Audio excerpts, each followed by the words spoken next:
Good evening. It's 9 o'clock. I was hoping that get somebody to join. I don't know. It's been my fault, but it's not really working out. I'm using the computer without connecting it to a plug. I hope it won't run out of battery in the middle. The reason I'm doing this is probably my last chance of doing the shiur with the background. I thought maybe Erlen would appreciate seeing the beauty. If you look behind me, what you're seeing is the mountains, the screes around Water. If you look even further, oh, Tolly, finally I meet somebody. I've just been giving an introduction. Hello, giving an introduction about the view that you can see over here. Wow. These hills is the screes around Water. If you look further this way, we're actually seeing Scaffold Pike at some stage. Wait a second. Oh, wow. Beautiful view. It is a very nice view. How are you? Baruch Hashem. And Rabbi Yehuda, got a nice suntan, Rabbi Yehuda. Yes, I do. I get cream every day and I still get burnt. Is it a bit worse weather now? Yeah, the weather's got much worse. That's what I thought. The computer's not being plugged in. It's hope it doesn't run out of battery in the middle. I decided because my last chance to do this outside because I thought it's better to do it. You're nearly a daf ahead. Is that Friday that I'm in Ilachats then? It's better in a way, no? I'm not sure because on Thursday I'm traveling. I don't know. We'll have to see. Okay. Well, Shabbos we can do a bit longer. Whatever. Is Shabbos you hope to resume? Hopefully. Yeah, I hope so. I hope Friday. I hope so. I don't know. You okay? Baruch Hashem. Yeah, not too bad. Any news in Manchester? Manchester got no phone reception. I haven't heard as much. It's nice to be cut off. Yeah, Manchester. It's raining today. First time. Oh. Are you taking your children out at all? No, my wife's been doing it because I'm taking 2 weeks off. So on Sunday, I went to the beach, or Sunday. But whatever, I might do a day next week if the weather's allowed. But after that, I'm going for 2 weeks. So that's quite long.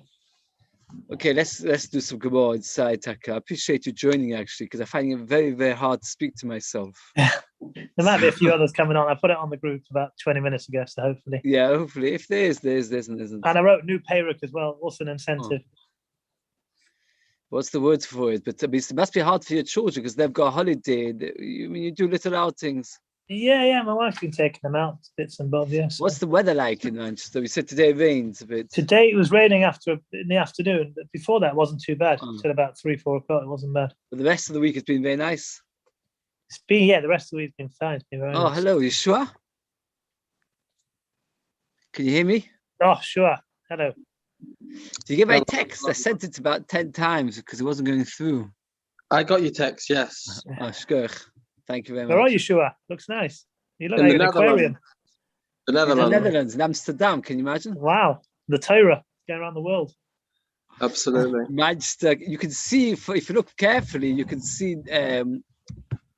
Wasdale, Scaffold Pike. I don't know if you can see it properly. I'm not sure. It's not such good lighting. We can see, yeah, it looks nice. Yes. Nice view. Yes, good. It's nice to you they joined on. I appreciate it. Okay. I actually just finished yesterday's daf. Oh, very good. Oh, wow. Perfect timing. Okay, so let's do a bit. Let's do this. I also tachas a bit. Somebody sleeps underneath the bed, but Succca inside the Succca. Truth is, this is our halacha already discussed before. That if you've got something on top of you, it's no good. I saw quite a few tshuvas about a bunk bed. Now, a bunk bed, if you've got it's tight for space, you can't sleep in a bunk bed in a sukkah unless the space between will see is very small. Rabbi Yehuda disagrees and he says that he used to sleep underneath the bed and nobody ever complained is a proof that it's okay. Shimon supports Rabbi Yehuda and he says even not only that, Tovi, the servant of Gamliel, would sleep underneath the bed. Gamliel is a kenim. Gamliel will say to this kenim,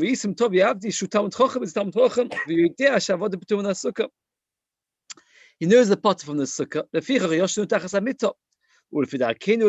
By the way, we learn because Gamliel was speaking and he was saying, look how clever he is that he's sleeping underneath the bed. But from that we can deduce that those who sleep underneath the bed are not Yotza. So it's like Gamliel wasn't really trying to teach a halacha. Gamliel was just chatting. And he was saying, you should just be aware that my servant is very clever because he's sleeping underneath the bed. Is a raya, we could deduce from his words. We'll see in a minute. There's a Yerushalmi, a very, very interesting Yerushalmi, that asks the question, what was Tavi thinking? If he wanted to be in the sukkah, he shouldn't have slept underneath the bed. If he doesn't want to sleep in the sukkah, why was he going in the sukkah altogether? He should go and sleep elsewhere. Anybody can you think of an answer, Toddy? Sure. What was he doing sleeping, Tavi Avdi? What was he doing sleeping underneath the bed? Was he there to serve people who were sleeping in the sukkah? Oh, very close. The Shami says that he wanted to be very close to Talmidei Chachamim, and Talmidei Chachamim sleep in the sukkah. Says the Shami, if that's the case, why not sleep in a normal place? He said because he knew that they are obligated, he's not. So he didn't want to waste space. So that the people that really need to sleep in the sukkah shouldn't be lacking space.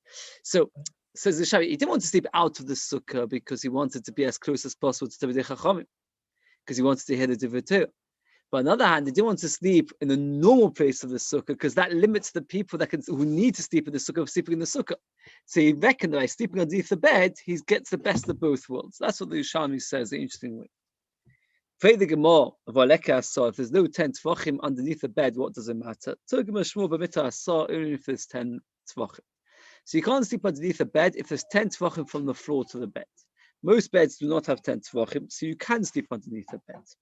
As I mentioned in the Mishnah, there's a problem regarding a bunk bed. And what's a very, very big shaila is, where do you measure the 10 tefachim from in a bunk bed?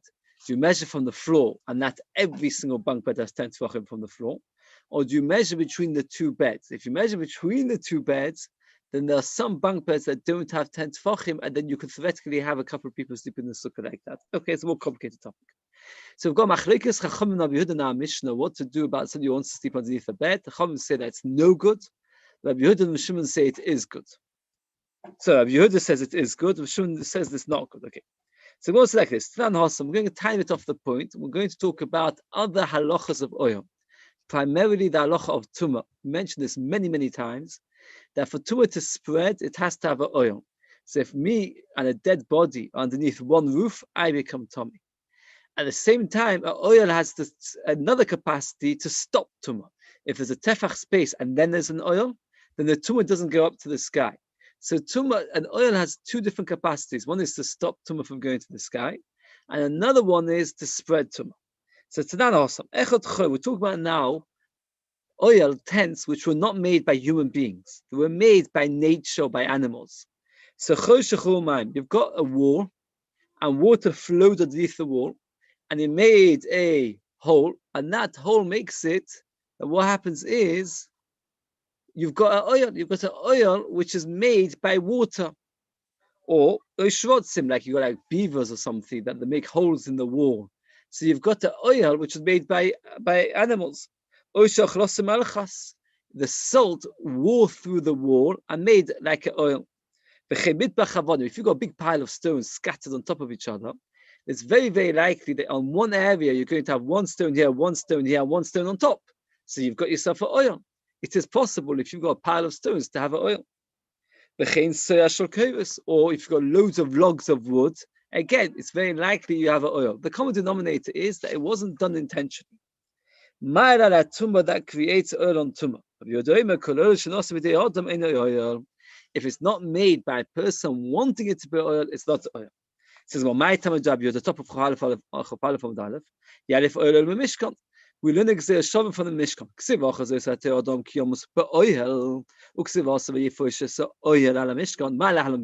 Just like the oil of the Mishkan was man-made, Afghan b'dei adam.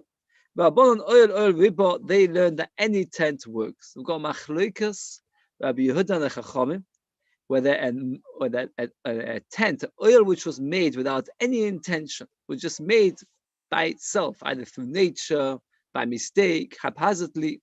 It's Machlekes Chachamim and Rabbi Yehuda whether it's an oil or not. Does he hold that a tent which was not made by human beings is not an oil? Or a minu? This comes back to the halacha of Por Aduma. The halacha is by Por Aduma, we were very, very, very, very machmir to make sure that it was all done b'tahara. The reason is, we mentioned it right at the beginning of Yoma. is because they would make the Kohen Gadol who did the Parah Adumah, they would make him Tomei. The reason they would make him Tomei is because the Tzdukim held that somebody who's got a Tvul Yoim cannot work with the Parah Adumah.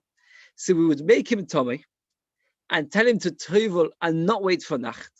But because we were Mezalzel in Parah Adumah so much that we dafka got somebody who's Tomei, we were machmir regarding everything else. And it's interesting, I saw again that Rashi writes on this same daf what he wrote right at the beginning of Yoma, which is basically the same idea, is that over here, the Tzdukim were more machmir. The Tzdukim held that you have to tovel and wait for Nacht. The Chachamim held you don't need to wait for Nacht. Since the Tzdukim were more machmir, people always like Chumras are more likely to be biased to listen to them. And that's why we had to show they were wrong. To show they were wrong, we dafka made the Kohen Gadol Tomei. Once we made him Tomei, we had to be extra machmir. And here we're going to learn the halachas how they were machmir. They would make courtyards on top of a stone bridge. What's the purpose of the stone bridge? The stone bridge makes sure that Tumah can't go through because you've got a tent. And stone is not makabel Tumah anyway. So then you'd have people living on top of a stone bridge, and that way there would be taught. There would be a space underneath. Maybe Keva Atoim is just another word for suffix Tumah. There would be women that hadn't yet had children. They would give birth there. Hello, Cheske. It's nice to see you. Nice that you joined us. I appreciate it. It's nice. I find it very hard to speak to myself. It's nice that there should be somebody on. I appreciate it. Anyway, so there's being women that hadn't yet given birth. For Yilda Shom, can you imagine they would give birth on top of a stone bridge? Regardless for them, Shom would never let the children come off the bridge. The big fat ox. An ox is very fat. So if you sit on a donkey and your head goes over the side, so then if there was a dead body there, you become Tomei. If you sit on an ox, it's like sitting on an elephant, you can actually sit cross-legged without your feet ever coming off the back of the ox. And that way, if there was tumah on the floor, the tumah won't go higher than the ox. Why not? Because the ox itself is considered to be an oil over the tumah. So you're sitting on top of the ox, you're not actually catching any tumah. Vagaben Delosis to put doors on top of the boxes' backs. The curses should never be then that have stone cups. Stone is not makabel tumah. They would come to the spring.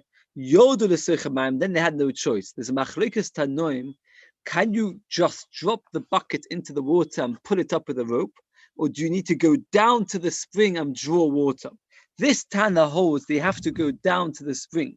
Since you have to go down to the spring, they had no choice. They'd have to come off the ox's back. Then they'd go and sit back on the ox's back. They would lower it down from the back of the ox's, from the top of the ox, without coming off the ox, because he held they don't need to go down and draw water. It's enough to just lower the bucket. The Gemara says that Yehuda holds that when they would go and draw water from the spring, they didn't sit with an ox and the door on the ox. They sat on the ox's back properly. Whether machlokes tanoim, did they sit on the ox's back or on a door on the ox's back? So the Gemara says like this: an ox is not made b'dei adam. It's not made by a human being. It happens to be. And he held that sitting on the ox's back was good enough. Now, if you hold that an oil which is not also b'dei adam is not an oil, so what's going to block the tumah? Nothing to block the tumah. So the tumah is going to spread. As well, that means like this: Rabbi Yehuda holds a normal tent, a small tent, which is usually a tefach. If it's not made b'dei adam, it's not an oil. But a very big one, egrif means a fistful, which is big already. So then the halacha is that it is a proper oil, even if it's not made b'dei adam. Sometimes you have a boulder that gets pushed away. When it gets pushed away, what happens is, underneath the boulder, there's a huge oil. And that oil, even though it's not also b'dei adam, is nevertheless considered oil. Furthermore, the Rabbi says they didn't use doors. Why wouldn't they use doors? At the end of the day, a door is a proper oil, and it should protect from tumah. More gives two answers. According to Abaya, the Yehuda is saying a kula, not a chumrah. He's saying that they didn't use doors not because doors were no good. Doors were good. They were saying they didn't use doors because doors were not necessary. Why?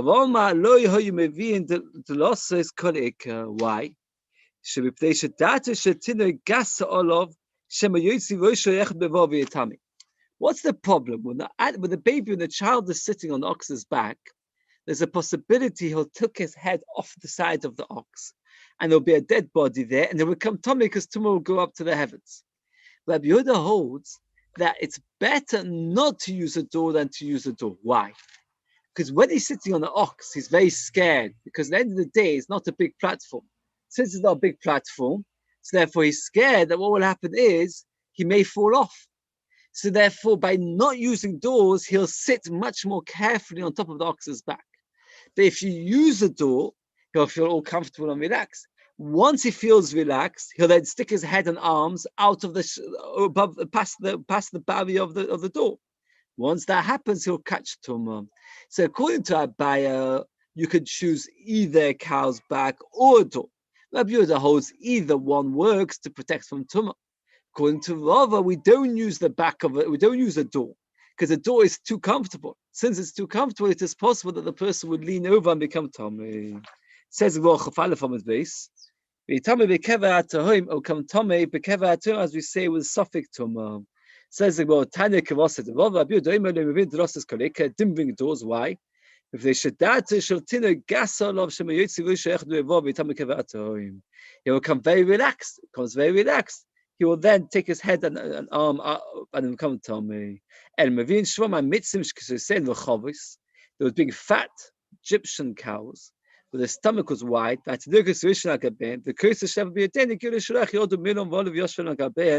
and they would sit. It says Machlokas, what is better? According to Abaya, it's better. You can use either door or the stomach of the cow. According to Rabbi, it's no good to use a door because if you use a door, you may come to lean over and then become tummy. So far, what we learned, again, we had a machlokes regarding a oil which wasn't man-made. The example we started off with is, let's say, water cuts through a rock and it creates a hollow space, and that hollow space is the oil. It's a machlokes, Rabbi Yehuda and the Chachamim, as to whether that's considered the oil or not. Rabbi Yehuda holds oil is not oil, because he learns from the Mishkan, and the Chachamim say it is oil. So now the Gemara asks a kasha. According to Rabbi Yehuda, anything which is not man-made is not oil. But if it is man-made, it is oil. So you see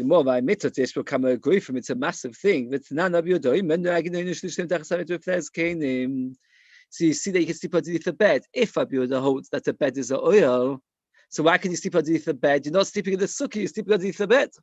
As well, a bed is not made to put anything underneath. A bed is made to sleep on top. Since it's not made to sleep underneath, so anything underneath it is not considered to be in the oil. It's considered to be out of the oil. It's only in the oil if it's on top. That means Rabbi Yehuda holds that you can't compare a bed to a house. A house is made to live under its shelter. A bed is not made to live under its shelter. If that's the case, why when you sit on an ox's spine, on his back, what are you sitting on a piece of flesh? That flesh was never made that people should sleep underneath it. People made it for what? For that you should sit on it. So the ox's back is an oil which is made for on top, not for underneath. Answers a shepherd would sometimes get very hot in the summer, or would get very wet in the winter. So he would sleep underneath an ox, and that way the ox would protect him. So an ox is not like a bed, which is not meant to be underneath. It's not true. An ox can sometimes serve a positive purpose to be underneath, to protect the farmer. When he's hot, he would sleep underneath the ox, or if it was raining, he would sleep underneath the ox. So therefore, says the Gemara, how can you say that? That's why it's considered the oil. The reason it's considered the oil because it's made for the people underneath. Beds are also used for underneath. Not all the time, but most of the time, people put the shoes and sandals underneath the bed. Rashi quotes the Gemara Baba Basra that tells us that a person shouldn't put things underneath his bed. Why should the person not put things underneath his bed? The machlokes, why not? The Rashbam holds it is not suda, it's not cleanliness. Furthermore, if you put food underneath the bed, a ruach hatumah goes onto it. Rashi holds a very interesting thing, that if you start storing things underneath your bed, your children will come into your bedroom to help themselves to those things. And it's a lack of tznius that they should see the parents together in the bed. Either way, you're not supposed to put things underneath the bed. The only thing you're supposed to put underneath your bed is your shoes. That's the only thing you're supposed to put underneath the bed. But either way, your bed is meant for something to protect underneath, just like the ox is meant for the shepherd. An ox's back is meant to protect his insides. So the Gemara says that there's a difference between the bed and the stomach. The stomach of an ox is constantly made to protect the inside. Since it's constantly made to protect the insides, so that's its primary use. Its primary use is as an oil. In the bed, its primary use is to lie on top of the bed, not underneath the bed. Since that's not the normal use to sleep underneath the bed, sleeping underneath the bed is not considered sleeping in the oil, and that's why it's okay. Well, it says the same another answer.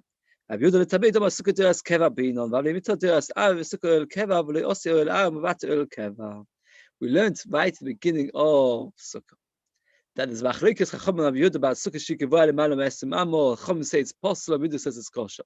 Why does Rabbi Yehuda say it's kosher? Because he holds that you can have a Sukkah's keva. Says the Gemara, Sukkah's keva, a bed is temporary. So therefore, a bed which is temporary doesn't have the ability to nullify the power of a Sukkah, which is a keva. Says he says it's no good. So we've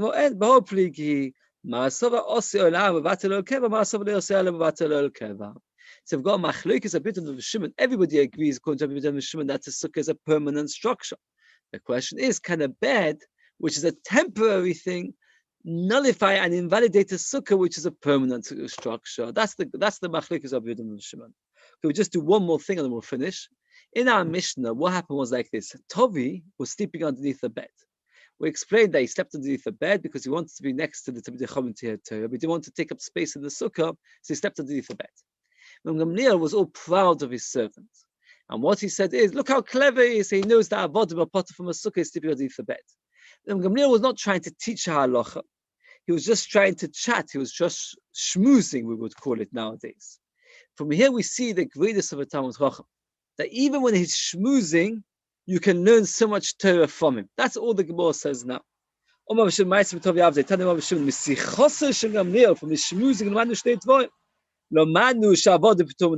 we learn that servants are part from a Sukkah. And we also learned that sleeping underneath a bed is not Yotza. He was just chatting about how brilliant his Evet is, that his Evet is sleeping underneath a bed. But from that chatting, we learned two new halachas. One is that an Evet doesn't need to sleep in the Sukkah. And second of all, that sleeping underneath a bed, you're not Yotza. Why not from the words? Why use the word sichos? Sichos is shmusing. How